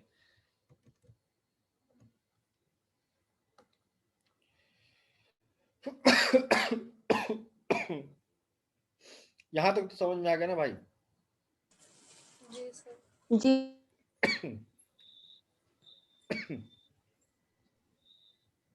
ठीक है। दो अवधारणाओं से उत्प्रेरित है वान थ्यूनेन का सिद्धांत। ये तो था इनका क्या कहते हैं, क्या कहते हैं, पूर्व धारणा। अब इनकी अवधारणा, ठीक है, दो अवधारणाओं पर आधारित है इनका पूरा जो कॉन्सेप्ट है, जो पूरा सिद्धांत है, वो कौन सी अवधारणा है? यह है इनका पहला पॉइंट जो है, एजम्पशन है इनके, इसमें है कि किसी विशेष फसल के उत्पादन की गहनता, सेम टू सेम लाइन ही किताब में ऐसे ही दी गई है, ठीक है, कुछ क्योंकि इन्होंने यही लाइन ही इस्तेमाल करी है। किसी विशेष फसल के उत्पादन की गहनता बाजार से बढ़ती दूरी के साथ साथ घटती जाती है। पहले इनकी लाइन हम लिख लेंगे, उसके बाद फिर इसको एक्सप्लेन करेंगे, ठीक है। किसी विशेष फसल के उत्पादन की गहनता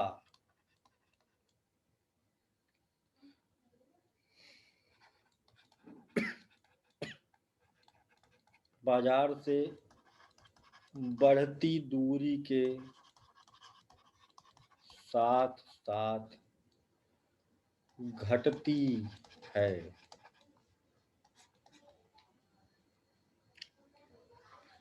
और दूसरी बात इन्होंने कहा, दूसरा जो इनका मॉडल की खास बात है ना, अभी बताऊंगा मैं, पहले लिंक नोट कर लूं, है ना, फिर समझाता हूँ। घटती जाती है ना सर, ये घटती है खाली? वो जाती लिखने कोई दिक्कत नहीं, वही घटती जाती। ठीक ठीक। दूसरी बात इनकी है कि बाजार से दूरी बढ़ने के साथ भूमि उपयोग का तरीका बदलता जाता है।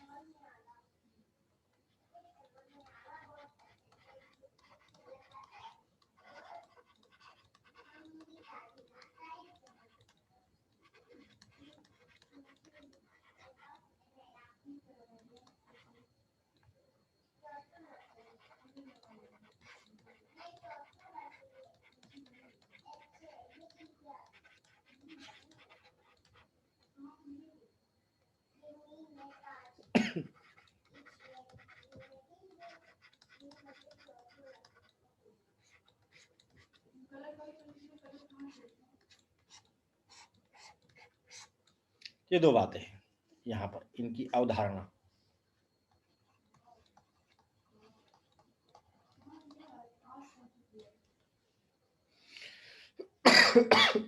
पहली बात पर हम लोग समझने की कोशिश करते हैं कि उत्पादन की गहनता क्या है। पानी दो।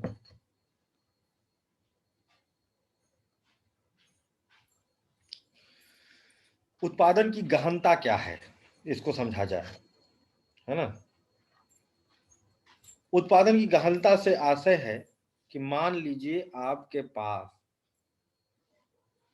1 एकड़ की जमीन है, ठीक, और 1 एकड़ की जमीन यहां भी है, 1 एकड़ की जमीन यहां पर भी है, 1 एकड़ की जमीन यहाँ पर भी है। ये जमीन राहुल की, ये जमीन अभिषेक बाबा की, है ना, और ये जमीन जो है रतुल सर जी।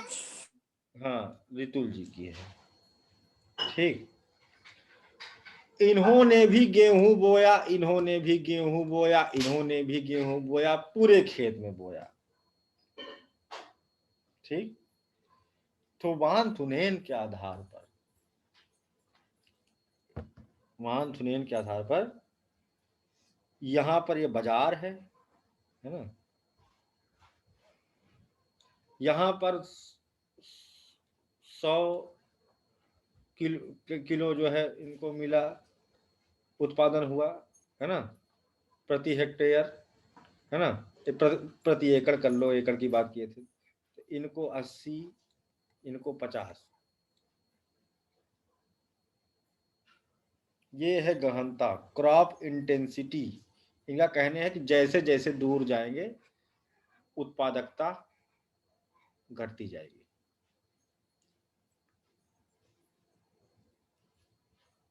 ठीक है, किसी विशेष फसल, किसी पर्टिकुलर क्रॉप की उत्पादन गहनता, हम चीज नहीं समझ में आता कि इन्होंने किस आधार पर बात कही। सर मैं कोशिश करूं कुछ। हाँ, बाजार से इसका क्या ऐसा मतलब हो सकता है, जो बाजार को यहाँ पर अगर हम मान लें चीनी मिल फैक्ट्री मान लेते हैं, तो चीनी मिल फैक्ट्री के आसपास जो गन्ना होता है, गन्ने का उत्पादन होता है, बहुत ज्यादा होता है। और जैसे ही हम दूर बढ़ते जाएंगे तो जो गन्ने का उत्पादन है वो कम होता जाएगा। प्रति मतलब जमीन उतनी ही है और उतने में हम पूरे बोए जी, तो क्यों कम, तो कम होता जाएगा। नहीं उस यहाँ कम होने का वो मतलब ये है, अब कृषक ये सोचेगा कि हम गन्ने का उत्पादन करके हम वहां तक लेके जाएंगे, हमारी उत्पादन लागत कितनी लगेगी।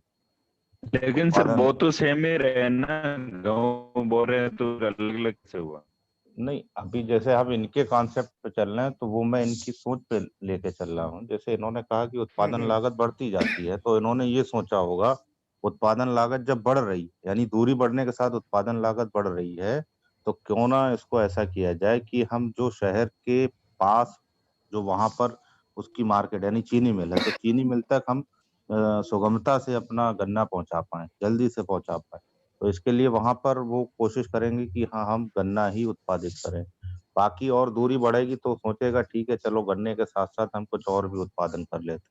तो क्षेत्र वही है, लेकिन उसके एरिया बांट सकते लेकिन हैं, यहाँ ये पर इनकी बात सोच अलग रही। है रितुल जी, इसको समझिए ना, वो गजेंद्र जी की बात सही है, समझ में आ रहा। देखिए इसमें क्या है, मान लीजिए वही किसान पूरे में बो देता है 1 एकड़ में, यहाँ पर भी पूरा गन्ना ही बो देता है और यहाँ पर भी पूरा गन्ना ही बो देता है, तो क्यों उसको कम पैदावार हुई।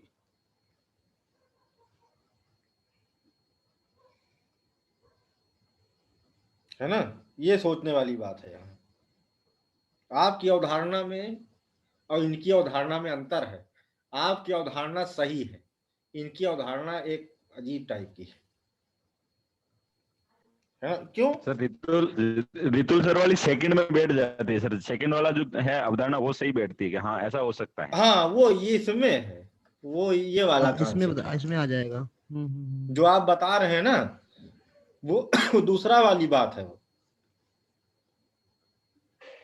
बिल राइट, एकदम समझ रहे हैं भाई, बहुत बढ़िया, है ना। इनका कहना है कि उत्पादन की जो गहनता है, गहनता बढ़ कैसे जाए। मान लो अभी 100 किलो का हुआ प्रोडक्शन और इसमें कुछ ऐसा कर दिया कि 200 किलो हो गया, तो मतलब क्या हो गया, जस्ट डबल हो गया उत्पादन की गहनता। क्रॉप इंटेंसिटी जो है जस्ट डबल, 300 किलो उत्पादन होने लगा उतने एकड़ में, तो ट्रिपल, है ना। इनका कहना है कि भूमि में जितना अधिक श्रम, उर्वरक और मुद्रा का निवेश होगा, कृषि की उत्पादकता कृषि उत्पादन की गहनता उतनी अधिक होगी। क्या क्या बोला इन्होंने, जितना अधिक श्रम,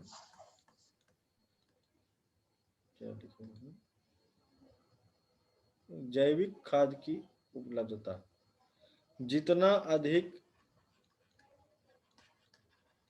श्रम, उर्वरक जैविक है कि अजैविक इन्होंने एक्सप्लेन नहीं किया, क्योंकि तब जैविक ही उर्वरक होता था। जितना अधिक श्रम, उर्वरक और मुद्रा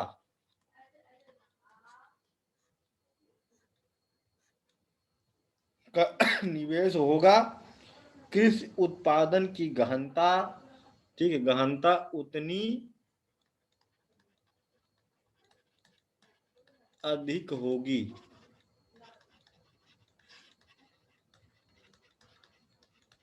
ठीक, कृषि उत्पादन की गहनता उतनी ही अधिक होगी। अब इसमें ये कुछ मिस कर दिए, कोई बताए? ये ऐसा हो नरवानी जी सकता है। बताइए। सर जलवायु स्थितियाँ पानी वगैरह। रुक जाओ यार, रुक जाओ बाबा, नरवानी जी।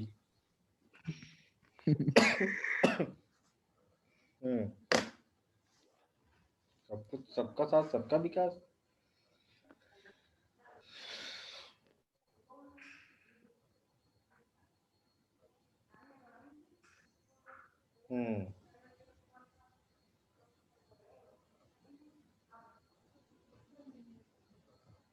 बताओ नरवानी जी।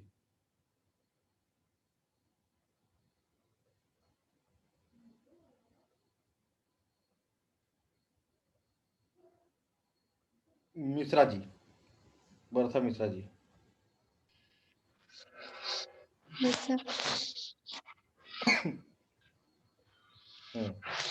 कोशिश करो, कौन सी बात ये मिस कर दिए? आइडिया नहीं हो रहा।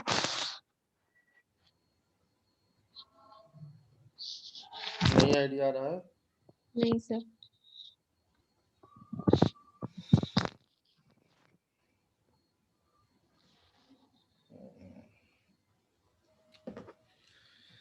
ओके, अब बताओ भाई, जो है नीलिमा, तुम्हें कुछ आइडिया लग रहा है क्या? नहीं देवेंद्र जी, यहाँ पर ये मैटर नहीं करता। एक जलवायु का आएगा। जलवायु क्यों आएगा?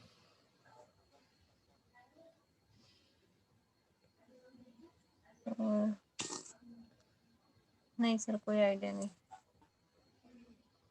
हो सकता है आ ही जाए जलवायु, एक्सप्लेन करना पड़ेगा। ठीक है, अभिषेक बता रहे थे, बताओ भाई।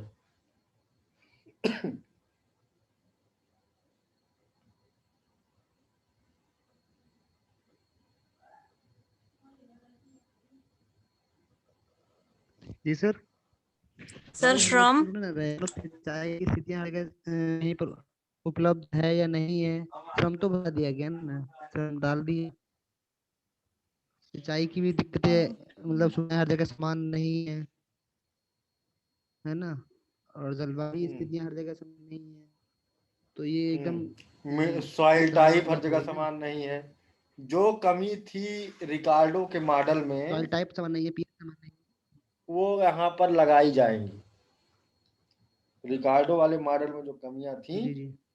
क्योंकि इन्होंने मिट्टी को, मतलब कि नेचुरल कंडीशन को इन्होंने इग्नोर मार दिया पूरी तरह से यहाँ। इग्नोर कर दिया।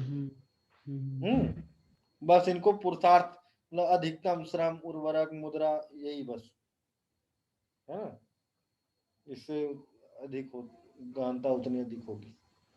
ठीक है, ये चीज इनके उसमें कृषि तो सर वर्षा पर ही आधारित है हमारे यहाँ की, है ना। हम्म, कृषि तो वर्षा पर ही आधारित है, वर्षा मतलब पानी वानी कोई बात ही नहीं करी उसमें उन्होंने।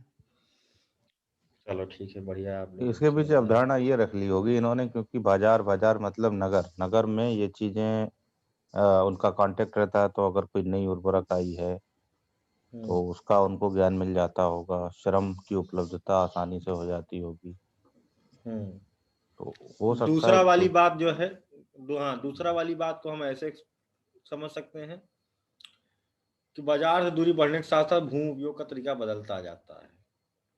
इसका मतलब ये है कि जैसे जैसे दूरी बढ़ती जाएगी, अलग अलग क्रॉप बेल्ट बनेगी नीड के हिसाब से, है ना। वही फसल उत्पादित करेंगे किसान जिससे उन्हें अधिकतम लगान या रेंट प्राप्त हो, है ना, या लाभ मुनाफा प्राप्त हो, इसलिए वो ऐसा करेंगे, जिस पर हम डिस्कस कर चुके हैं। ठीक, अब इन्होंने एक फार्मूला दिया, यहां तक थी अवधारणा। ये बात समझ गए ना। इसके आगे हम यही लिख सकते हैं कि किसान वही फसल उगाना चाहता है जिससे उसे अधिकतम लाभ प्राप्त हो सके, है ना। तो उस प्रिडिक्शन के आधार पर वो बेल्ट अपने आप सेट होती जाएगी बाजार से दूरी के साथ साथ, वो अपने आप ही सेट होती चली जाएगी, क्योंकि बाजार से दूरी बढ़ने के साथ नीड ही वैसे ही चेंज होती जाती है। ये थी अवधारणा। अब आते हैं फार्मूला इन्होंने दिया, सूत्र, ठीक है।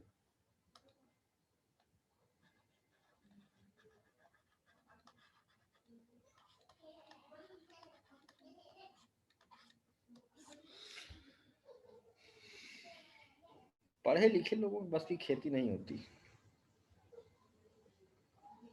मॉडल थियरी बैठ के बनाए।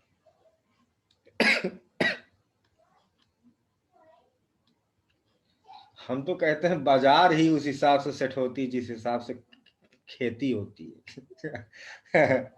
है? सही है सर, जहाँ जो उत्पादन होगा वही तो बिकेगा मार्केट में भी। जी सर। जहां पर शुगर केन बेल्ट है वहां पर आएगी क्या कहते हैं मिल, कि जहां पर मिल वो स्थापित हो जाएगी पहले, फिर वो किसानों को लौटा देगा कि भाई हम मिल लगा लिए हैं यार, तुम लोग जो है अब बहुत गन्ना फायदे में बोना शुरू कर दो। गन्ना बोना शुरू करो। वो पहले आके मिल लगा लेगा। जहां पर कॉटन टेक्सटाइल मतलब कि बढ़िया सर्वोत्तम दशाएं हैं, अच्छी मृदा है, काली मिट्टी है, कपास का उत्पादन अच्छा होता है, वहां पर फैक्ट्री लगेगी। ना कि फैक्ट्री पहले लगा लेंगे फिर उसके बाद कहेंगे अरे किसानों भाइयों मेरी फैक्ट्री को बचाओ यार, रॉ मटेरियल नहीं मिल रहा है, हम तुमको बहुत फिर पैसा गाड़ी देंगे, से तुम प्रचार यहाँ पर करवाएंगे मिल का। हाँ, अपने खेतों में कपास उगाइए, रोजाना क्या कहते हैं सालाना इतना इतना लाख रुपए कमाइए, हैं? तो होगा, डूब मरेंगे फैक्ट्री वाले। मार्केट रेगुलेट होती है एग्रीकल्चर, जो उगा रहा है उसके हिसाब से रेगुलेट होगी बाजार, और यहाँ बाजार के हिसाब से कृषि पेटी को रेगुलेट करा दिए हैं। ये मेरा सोचना है भाई कि जो है कृषि पेटी जहां पर जो है वो कृषि पेटी वहां पर इसलिए है क्योंकि वहां की वर्षामान, वहां की मिट्टी, वहां की जलवायु, वहां पर श्रम बल की उपलब्धता, इन सब स्थानीय कारकों के कारण वहां पर वह फसल उगाई जा रही है। और फिर वो जो फसल की पेटी वहां पर निर्मित है इन अमुक निश्चित कारणों के कारण, तो अट्रैक्ट होती है इंडस्ट्री, तो अट्रैक्ट होती है फैक्ट्री वाले, वहां पर आकर के उस चीज की लगाते हैं। मार्केट जो है उसके हिसाब से रेगुलेट होती है, ठीक है। किसी पेटी, अगर ये किसी पेटी को मार्केट के हिसाब से रेगुलेट करा दिए कि फैक्ट्री है, उसकी जो डिमांड है कृषक ने समझ लिया, अच्छा भैया इतना फैक्ट्री हो, इतना हो गया है बाजार में, ये चीज की मांग है, अच्छा ठीक है चलो ये उगा लेते हैं। खैर इनका फार्मूला देख लो यार, छोड़ो। यल बराबर वाई पी माइनस ए खेती हो रही है, ठीक है, लेकिन भाई मॉडल तो है इसी लोग देते हैं वाई के एम। अब देखो इन्होंने बताया हुआ है ये फार्मूला, यही लिखना है आप लोगों को, ठीक है। एल क्या है?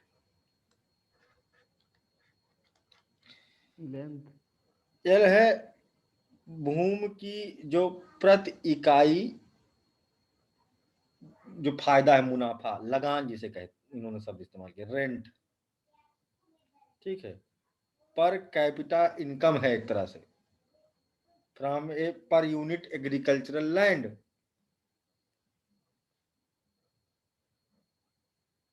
जैसे 1 एकड़ में कितना मुनाफा,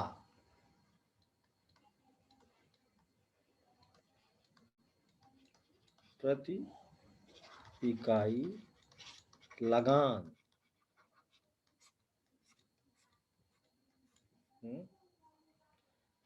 वाई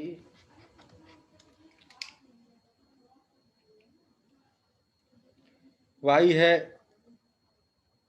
प्रति प्रति इकाई उत्पादन कितना प्रोडक्शन हो गया। ये तो मुनाफा है, मुनाफा। लगान मतलब उससे ना समझना, लगान मूवी, मुनाफा, लाभ, है ना, ये कहने का मतलब ये।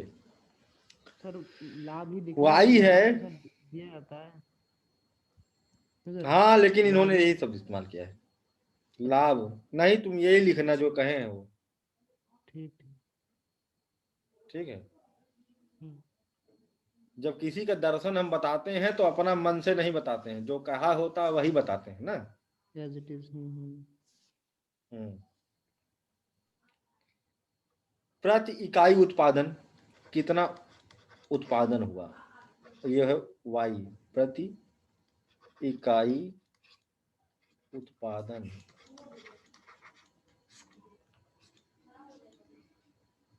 पी क्या है, छोटा पी, यह है प्रति इकाई बाजार मूल्य। ठीक। ए है प्रति इकाई उत्पादन लागत।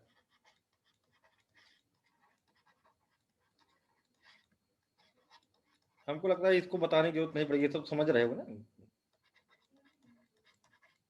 इतनी देर से तो रिपीट हो रहा है सब। और कौन बचा, केएम। के है उत्पादन बिंदु से बाजार की दूरी, है ना।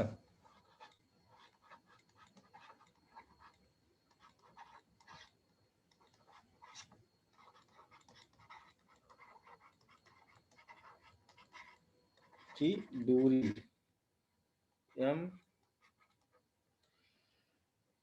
प्रति टन प्रति किलोमीटर परिवहन लागत। एम क्या है, प्रति टन प्रति किलोमीटर परिवहन लागत।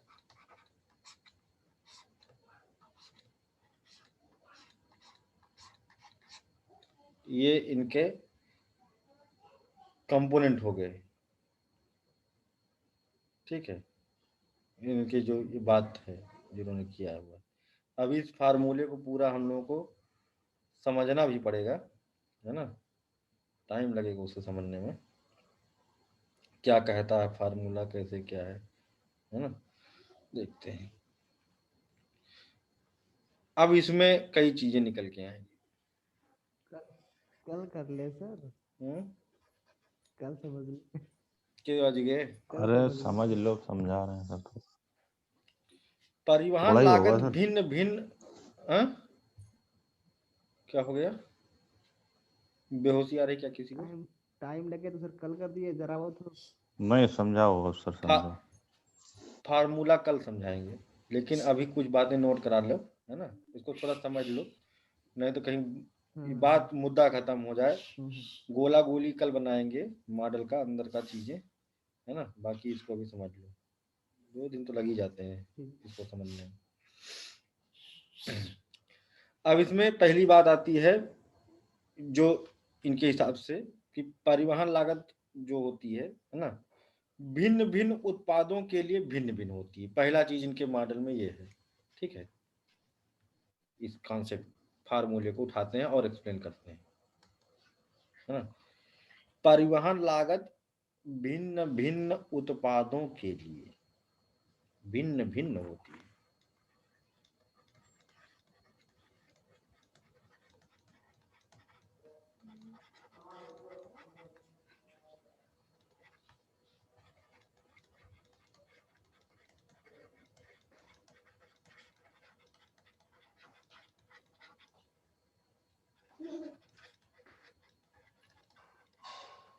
हाँ, अब बात इसको समझा जाए, इसका क्या मतलब है भाई।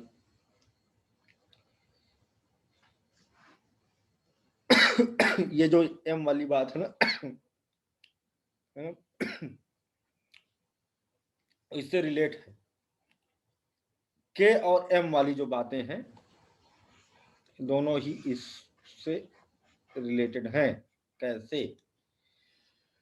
इनका कहना है कि अगर चाहे भले 1 टन ही सामान हो, लेकिन 1 टन आलू है और 1 ही टन खरबूजा है, ठीक है, 1 ही टन सेब है, 1 टन धान है, तो इन सबों में डिस्टेंस भी मान लो सेम है, लेकिन सबका रेट अलग होगा। बात समझ में आई? नहीं आई? आगे सर। आई सर। आगे देवेंद्र जी। जी सर। ठीक है। कहने का मतलब यही है कि सामान का क्या है, कीमत क्या चीज है, उसके आधार पर। भाई सड़ने वाला सामान है कि गैर सड़ने वाला सामान है, जो सामान जल्दी पहुंचना जरूरी है, जो सामान जैसे दूध है खराब हो जाएगा, टमाटर है खराब हो जाएगा, है ना, इनका कीमत अलग, इनका कीमत ज्यादा होता है। डिस्टेंस भले वही हो, लेकिन जो सामान जो है खराब नहीं होते हैं, सूखे सामान हैं, उन धान गेहूं, इनका उतने ही किलोमीटर अगर ट्रांसपोर्टेशन किया जाएगा तो रेट कम होगा। ठीक है?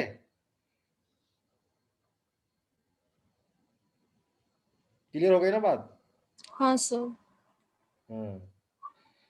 तो यही बात। दूसरी बात उन्होंने कहा कि जो लगान में कमी भी आती जाती है ना, वो भी भिन्न भिन्न वस्तुओं के लिए भिन्न भिन्न होगी।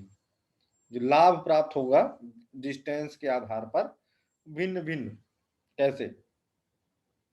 अगर बाकी चीज सेम हो जाए, है ना, तो भी भिन्न भिन्न क्या कहते हैं, सामग्री के लिए भिन्न भिन्न होगा। जैसे मान लो इसका 2 प्रोडक्ट उठा लें, कोई दो फसल, ज्यादा समय नहीं लगेगा उसको समझाने में फार्मूला। एक कोई फसल, कोई फसल नाम बताओ यार, कुछ भी बता दो, 2 फसलें कोई बताओ, एक सूखी एक गीली। गेहूं ले लो, दूध ले लो। दूध फसल है। अरे मतलब अरे फसल सामग्री की बताओ यार, दूध मत बताओ। सामग्री की बात चल रही है ना। टमाटर ले लो चलो। चलो, हाँ चलो टमाटर ले लो। गेहूं, ठीक है, गेहूं, टमाटर और गेहूं, है ना। तो इसमें हम देखेंगे कि सब चीजें सेम कर लें। मतलब मान लो कि भूमि की प्रति इकाई जो लगान है वही निकालना है हम लोगों को। दोनों L1 L2 कर लो, L1 और L2 कर लो। L1 कर लो टमाटर के लिए, L2 कर लो गेहूं के लिए। तो प्रति इकाई उत्पादन मान लो इसका हुआ Y का 50 किलो, इसका भी और उसका भी 50 किलो हुआ, सेम। ठीक। फिर जो प्रति इकाई बाजार मूल्य है ना, प्रति इकाई बाजार मूल्य है, वो कितना होगा? इसका ज्यादा होगा।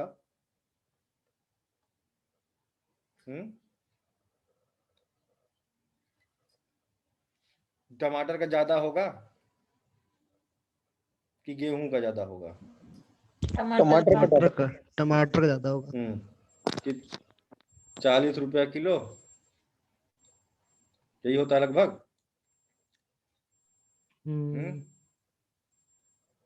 यही होता है औसतन, यही तो होता है लगभग। और एक क्या है, उत्पादन लागत।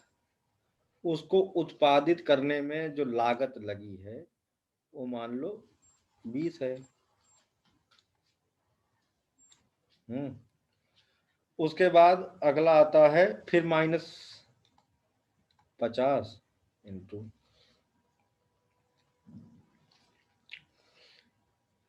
क्या है प्रतियायी उत्पादन लागत हो गया, फिर क्या के उत्पादन बिंदु से बाजार की दूरी मान लो ये है 10, ठीक है। और ये क्योंकि टमाटर है, क्योंकि ये टमाटर है ना, तो ये थोड़ा सा प्रति टन प्रति किलोमीटर परिवहन लागत मान लो है 3।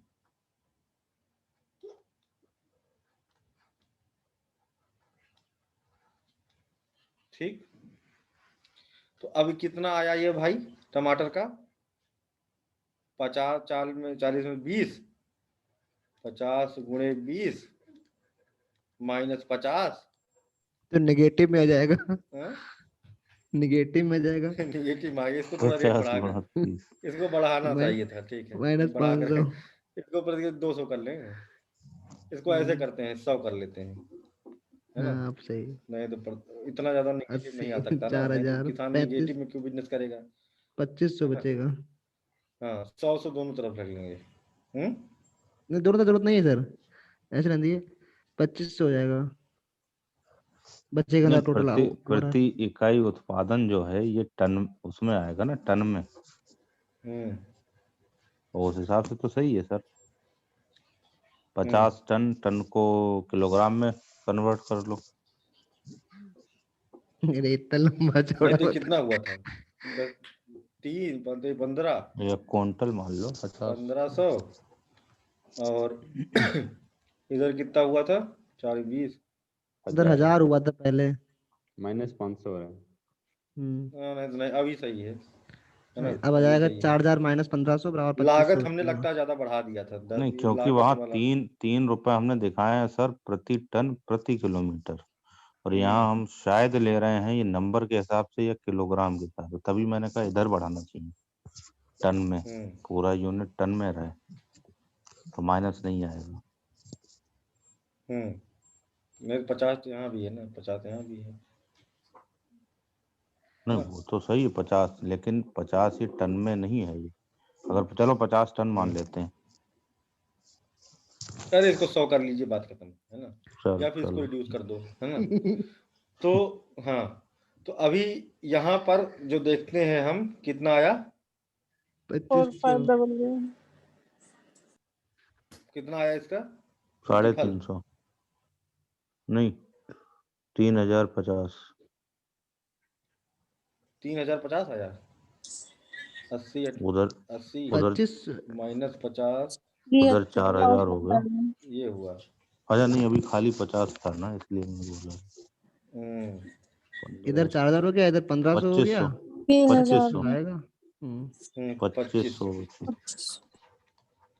2500 हुआ। ऐसे गेहूं का रख लो, ठीक है, गेहूं का रख लो 50 ही उसका भी है, इसमें कम वाई प्रति इकाई उत्पादन हो गया है, प्रति इकाई बाजार मूल्य इसका कम रख लो 50 कर लो। 18 चल रहा है, 20 लेकिन रुपए मान लो। हाँ, और इसको क्या कहते हैं लेकिन इसका जो उत्पादन शुल्क आएगा वो भी कम आएगा, है ना, उसको बढ़ाएं, इसको बढ़ा लेते हैं, 5 रुपए 10 रुपए मान लो। चलो 10 रुपए मान लो, कैलकुलेशन में आसान जाएगा। हाँ ठीक है 10 कर लो, इधर 50 कर लो, इसको 10 कर लो, और ये 1 है ना जी। तो अब देखो कितना आया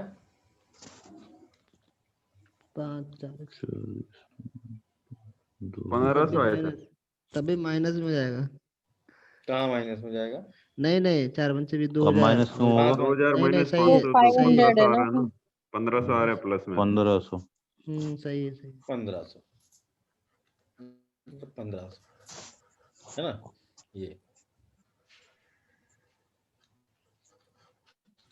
ये तो अगर मान लो हम टमाटर को हम गेहूं वाली बेल्ट में बोएं, दूर मार्केट से। क्यों कहा कि टमाटर को एकदम इसी सटा के बोना है? अगर मान लो हम टमाटर को यहां पर उगाएं तो क्या होगा, ये एम इंक्रीज कर जाएगा और फिर किसान को नुकसान हो जाएगा। होएगा कि नहीं होएगा? जी सर। क्योंकि ये तो 3 है टमाटर के लिए, तो इसको 40 कर दो, 40 किलोमीटर पर उगा दिए हैं, या 20 कर दो, तो कितना फिर और नुकसान हो गया ना। अगर डिस्टेंस बढ़ा दें इसकी, है ना, अभी 10 किलोमीटर पर डिस्टेंस पर ये लाभ था, है ना, अगर इसको हम कर दें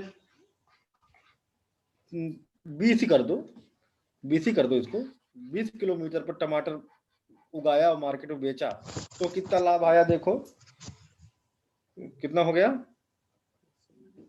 अभी 2500 कमाया था, अभी 1000 रुपए, 1000 1000 रुपया प्रॉफिट कमाया बेचारा किसान, है ना। अब मान लो कोई और दूर का किसान कहे टमाटर बोएंगे, मार्केट में बेचेंगे, है ना, वो 30 किलोमीटर पर है, ठीक है, तो अब इसको 30 कर लो, अब कितना घाटे में होएगा? गया, -5। घाटे में गया सर, 500 रुपए। हाँ, 500 घाटे, 500 माइनस में चला गया, तो वो क्यों बोएगा टमाटर वहां पर दूर? इसलिए वो बाजार के निकट ही टमाटर बोएगा किसान जो होगा। यही इनका मॉडल समझाने की कोशिश कर रहा है, समझे भाई? यही इनका मॉडल समझाने की कोशिश कर रहा है। अगर हम इसको एक ही L1 के लिए ही ले लेंगे, तो चाहे कोई भी यूनिट चेंज कर लो आप, आउटपुट ऐसा ही आएगा। कुछ भी कर लो चेंज, रेट 100 से 50 कर लो, 10 कर लो, 20 कर लो, कुछ भी कर लो, लेकिन वो आपका यही आएगा हमेशा निकल करके मामला। तो इसलिए किसान दूर नहीं बोएगा, क्योंकि जब टमाटर बोएगा और बेचेगा और घाटे में जाएगा, है ना, तो क्यों बोएगा? तो नहीं बोएगा।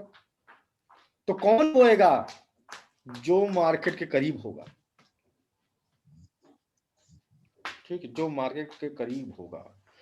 क्यों? क्योंकि दूर वाला एरिया में टमाटर नहीं बोया जा रहा है, तो टमाटर की मांग ऑलरेडी नगर में है, बाजार में टमाटर की डिमांड है, तो उस डिमांड को फुलफिल करेगा कौन? किस जगह टमाटर की मांग है यही बोलता हूँ, यही सीधे पहुंचा दूंगा। ट्रांसपोर्टेशन किलोमीटर भी कम हो जाएगा उस दशा में। अभी इस मॉडल को फॉलो करेंगे तो क्या होगा, किलोमीटर भी कम हो जाएगा, और प्लस उसके कारण पूरा का पूरा लाभ बढ़ जाएगा। देखो 25 रुपया कमाया है, यही इनके फार्मूले का सार है, ठीक है, समझ में आ गया? अभी खत्म नहीं हुआ है ये, अभी तो मेन मुद्दा बाकी है, ठीक है, जिसको हम लोग कल पढ़ेंगे। अभी इतनी बातें किसी को समझ में ना आई हो तो पूछ लो भाई, सर आगे सेंटेंस थोड़ा बाकी अभी छोटा आगे है नहीं बस। पढ़ाऊंगा। भिन्न भिन्न सामग्री के क्या लिए छूट मिलने गया? वाला लगान भिन्न भिन्न होगा, है ना सर? एक सेंटेंस आपने बोला था, थोड़ा छूट गया था। भिन्न भिन्न सामग्री ये के लिए लिखा मिलने हुआ वाला लगान भिन्न भिन्न होगा। हाँ, भिन्न भिन्न होगा। गेहूं पे अलग फायदा, टमाटर पे अलग फायदा। सेम डिस्टेंस कर दोगे तब भी फायदा अलग हो जाएगा। क्यों? वही तो मॉडल की बात है। उसमें M जो है 3 हो जाएगा और दूसरे में M 1 हो जाएगा, किसी में M 5 हो जाएगा। जी जी, तो भले डिस्टेंस एक ही हो, लेकिन लाभ जो होगा अलग अलग होगा। बिल्कुल। यही तो बात कह रहा है वो। अभी कंफर्म हो गया? Yes sir. अभी कंफर्म हुआ? हाँ सर। जी सर। नहीं कंफर्म हुआ तो रोना नहीं, बता दो, समझा दूंगा।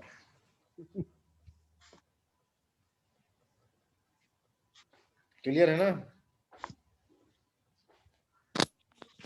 चलो ठीक है, आप अब डिस्कस कर लेना तो, क्योंकि अभी तो हम पढ़ा रहे हैं तो देख रहे हैं तो सब याद आ रहा है। जब तुम्हारे आंखों के सामने कुछ ना हो और उसके बाद तुम इस तरह से डिस्कस कर ले जाओ, तब समझो कि हाँ तुम्हें याद है कि नहीं। अभी तो स्क्रीन पे सब दिख रहा है तो सब समझ में आ रहा है, और सोचो कि कुछ नहीं है, ब्लैंक है और तुमको लिखना है, तो कैसे तुम इसको फ्रेम करोगे, ये एक चैलेंज की बात है, उस पर तुम्हें काम करना होगा। देखो कितना मेमोराइज रहता है। बाकी कल अभी आधा मॉडल पूरा बचा ही है, मेन बात अभी कल है, मेन बात है क्या वही से ही चलता रहेगा, कल खत्म हो जाएगा। ठीक है, कट करें? जी जी जी sir, good night sir. Good night sir. Good night sir.